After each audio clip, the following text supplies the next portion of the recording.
So we just finished watching the third episode of Star Wars Skeleton Crew, titled Very Interesting as an Astrogation Problem. And I got to keep with the same theme that I had last week. It's not bad. It's okay. My word. High praise. If you saw my last video, yeah, I did use the same clip, but it kind of fits. I'm not hating it. It's very strange. It's a strange feeling as someone who has been very negative about most Disney Star Wars properties to be watching this and thinking, you know what, it's not that bad so far. And I think I got to give credit to the most part to John Watts and what was the other guy's name? Christopher Ford. John Watts, the director of the Spider-Man movies, MCU Spider-Man movies, and Christopher Ford, who wrote Spider-Man Homecoming.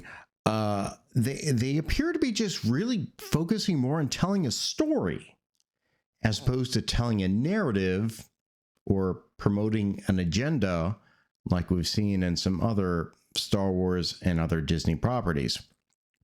But yeah, it's there's a weird charm to it.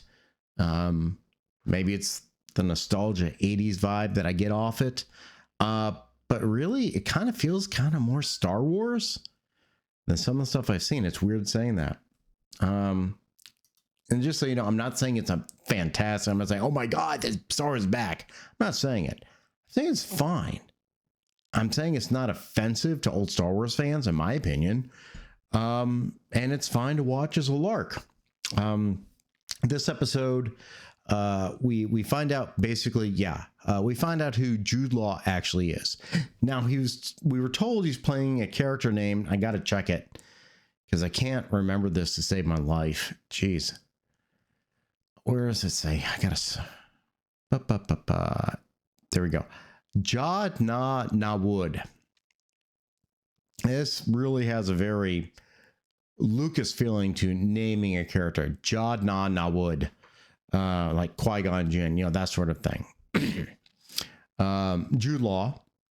And I kind of predicted, as most people did, seeing the first scene of the first episode, that that pirate captain may have been Jude Law, Captain Silvo. And guess what? Spoiler alert. Yeah, it is. It's revealed that he is Captain Silvo. Not surprising. Kind of glad they kind of admitted it in the beginning so we don't draw this out to make it shocking, since it's very clear Jude Law's voice was behind the mask in the first episode. So yeah, he's there. And of course the question is, which my significant other asked, well, if he's a Jedi, why didn't he just use the key to escape? And the good thing is in this episode, kids say, like, why didn't you use the key to escape? And he says, well, yeah, I could get out of the cell, but I can't get anywhere from there. I needed a ship. If you could escape at any time, what did you need our help for? Without a ship, what use was freeing myself from the cell? So you guys say you got a ship, I can use a ship. So this episode really is more Jude Law than the kids. The kids are kind of secondary there. And we get to see more Jude Law as the primary character here. I guess we call him Jod or Silvo, or even Crimson Jack, as we later learn another name of him is. Is he a Jedi or not? He is so. Is not. Is so. Is not. He floated stuff. There's a million ways to make it look like something is floating. Both Wim and Neil from the beginning are convinced he's a Jedi. Fern and KB are not. They're kind of doubtful. But, he helps the kids escape from the prison. They get on the ship.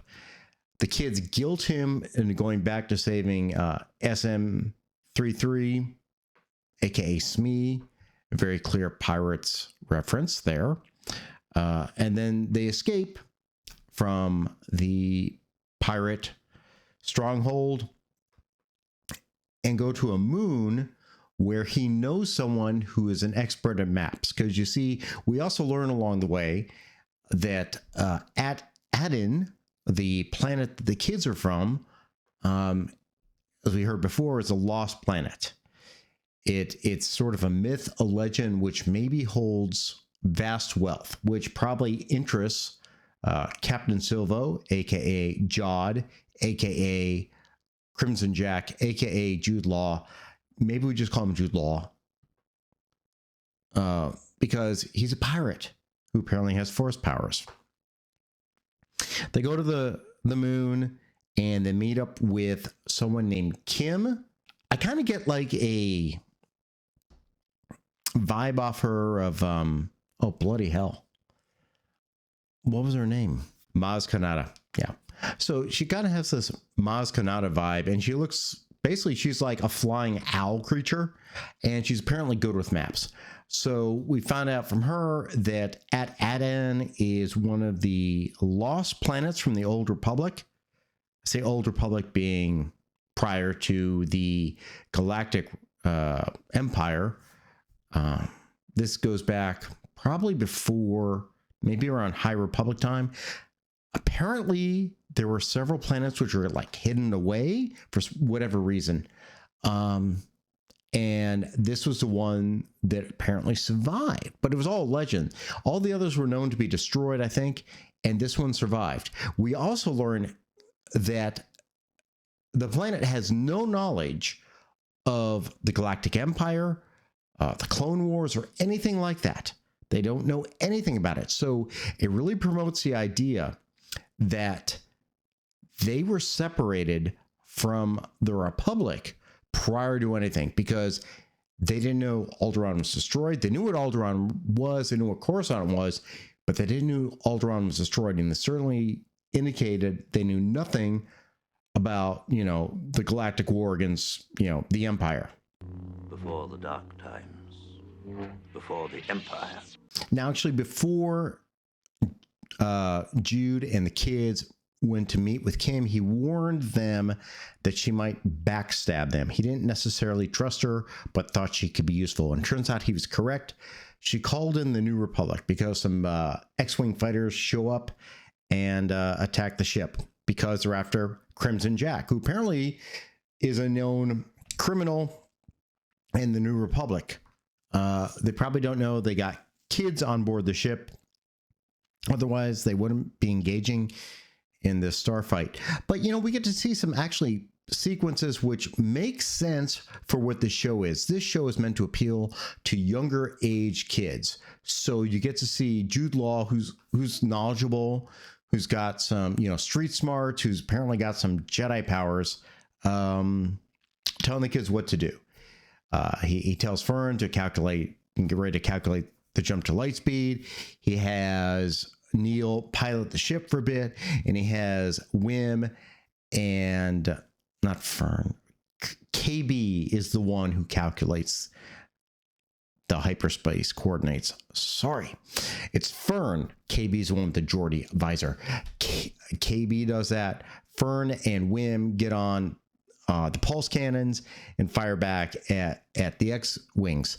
And gotta say, it kind of appealed to, like, you know, the young kid in me, like being able to go up there and you know, be the starfighter.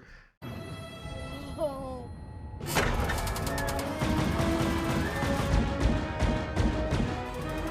This is very nostalgic for middle-aged me. And it kind of works. There's definitely an appeal to it. I think young kids definitely will like this. They will definitely see themselves being in this situation, and while being scared about it, enjoying it. And I think maybe that's overall what this show is gearing itself towards. So I think it's kind of hitting the marks on the goal. And oddly enough, the lore I'm not hating. I don't like the High Republic. I think the High Republic was a badly done series. But we do know about the Republic itself. We do know about the Old Republic, Knights of the Old Republic, Revan, Bane, all that stuff. So I think John Watts and Christopher Ford are actually being smart as how they do this show. It's taking place post-Jedi, meaning Return of the Jedi, because Last Jedi is never referred to as Jedi. And they're kind of incorporating that next level, the next chronology of it. And there's enough in the past that they can bring some out and not offend existing canon. That's smart. That's smart. You can add to the canon without hurting canon. It's not tough if you do it smart. And I think they're doing it smart so far. So you know what? It's kind of a fun episode. Not bad. There was a quote unquote woke moment. I saw some comments about that. That being KB having two moms. If that's all we're getting when it comes to the quote unquote woke stuff, then screw it. Whatever. I know Disney's got to hit their DEI points. If that's what you need to hit your DEI points, great. It wasn't a focus of the episode. It was literally 2 or 3 minutes at the beginning where the parents wondering where the kids are. If that's it, screw it. They're telling a story, which is weird, and a story that works and is not pissing me off, that's for sure, and is kind of enjoyable so far.